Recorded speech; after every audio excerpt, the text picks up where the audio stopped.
you here in the air. F-15 Eagle, a pair of eagles in the sky, Vicki. That's right. They're designed primarily for air-to-air combat with a focus on speed, the climb rate, and advanced radar to dominate enemy aircraft. Of course, they're equipped with advanced avionics and can carry a variety of air-to-air missiles.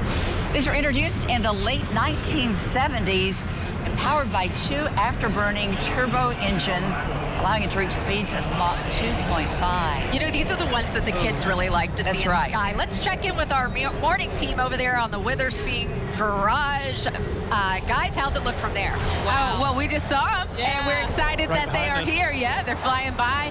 Rob, you're an F-16 guy, but how close is the F-15 to that? Well, it has two engines, and as a single-engine guy, we don't know why they need that second engine. No, there's a big rivalry between the F-15 community and the F-16 community. But in all honesty, the F-15 has been the world's premier air-to-air fighter, being able to take long-range shots against enemy aircraft, but also being incredibly good in a dogfight, unless against an F-16, I'll add. But these guys are from Louisiana. They're from the Louisiana Air National Guard that have been doing this for a long time. They've got a great reputation and demonstrating a little bit about what the Eagle can do today. And there's two versions of the F-15 Eagle. We're looking at the F-15C model. Just listen to that for a second. The F-15C model is for air-to-air, and then there's an F-15E model, which is air-to-ground. There's the thunder. Yeah, when you hear people say the sound of freedom, that's what they're talking about. You know, that loud two-engine afterburning aircraft just really is a presence. But it's an airplane really built around a radar. It's got an incredible radar. It can see targets very long way off. It carries the AIM-120 advanced long-range radar missile, and it carries the Sidewinder missile, which is heat-seeking. So it can shoot you two ways, and then they also have a cannon that they can shoot you in a gun dogfight if necessary. And the Eagle is undefeated in air-to-air combat today. We've used it in the U.S. Air Force starting in 1991 in Desert Storm, its first combat experience. And then the Israelis fly it as well, too, and everyone's been very successful with it. Let's talk about some of the formations that these things can do. And the pilots, of course. So right now they're pretty spread out, so we're getting a good shot at one at a time. But boy, do they get close to one another. They can. And watch, just listen to this guy go by for a second.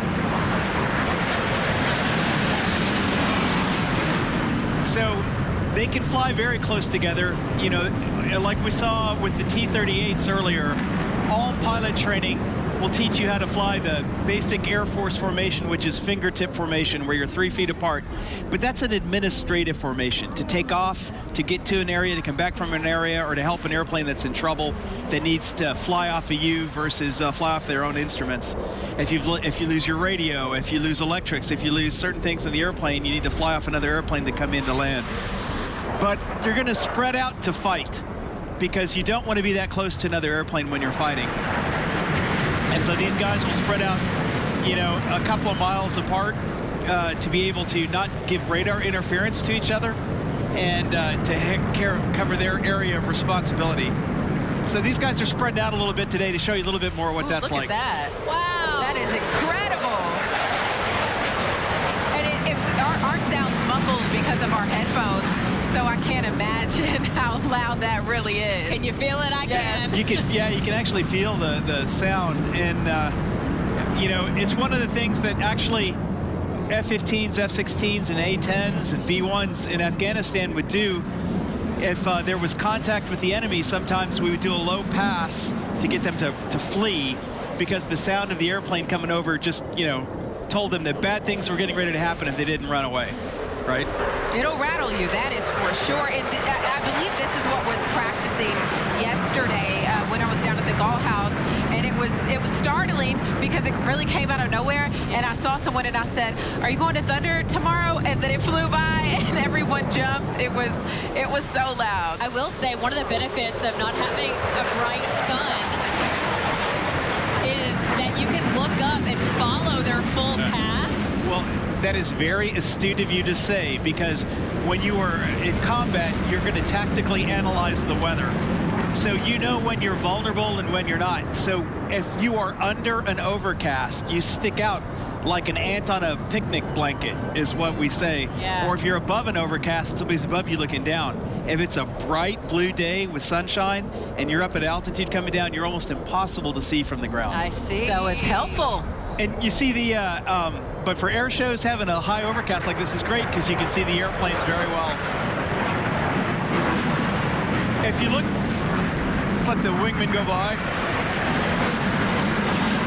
Wow. If you see underneath the wings of this airplane, it looks like, you know, some people will say, are those bombs under the airplane? And those are not. Those are external fuel tanks.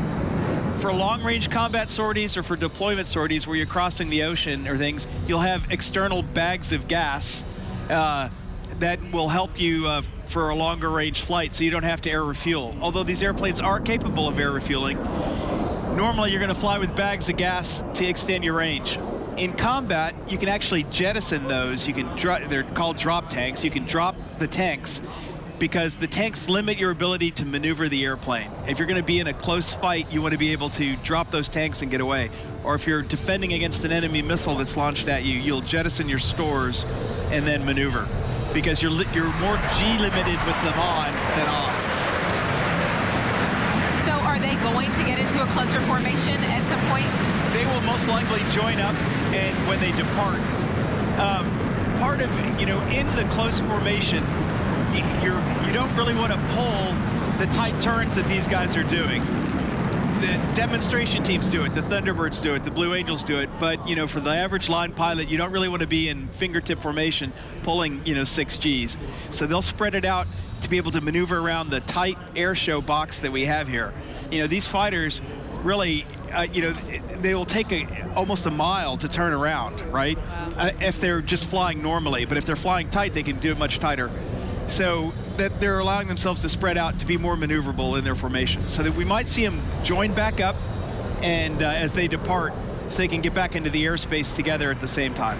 Let's talk about what's going on inside the cockpit right now when these pilots are flying. You've been in a similar aircraft, so tell us what they're feeling when they make these turns and they go up and down like that. Yeah, sure. Not only have I been in a similar aircraft, but I've flown here in Thunder 4 different times.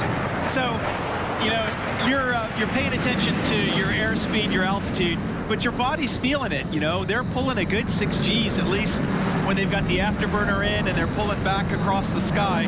They're pulling about 6 Gs, so you feel that. And so we've been talking for, you know, 5 to 10 minutes here. They've been pulling Gs. They're constantly in a turn, you can see.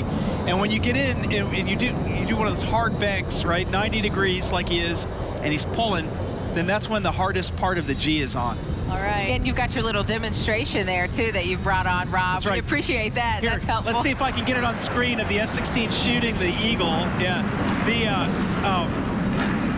So the afterburner's giving him all the thrust to maintain his speed that he needs and energy needs to keep that tight turn. Let's listen to it really fast.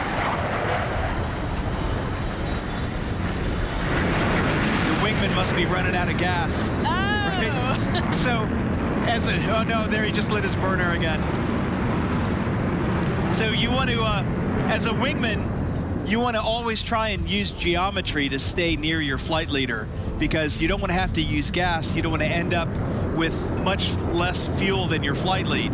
But as a flight lead, you also have to have wingman consideration, so you don't want to put your wingman in a position where they can't get back into position.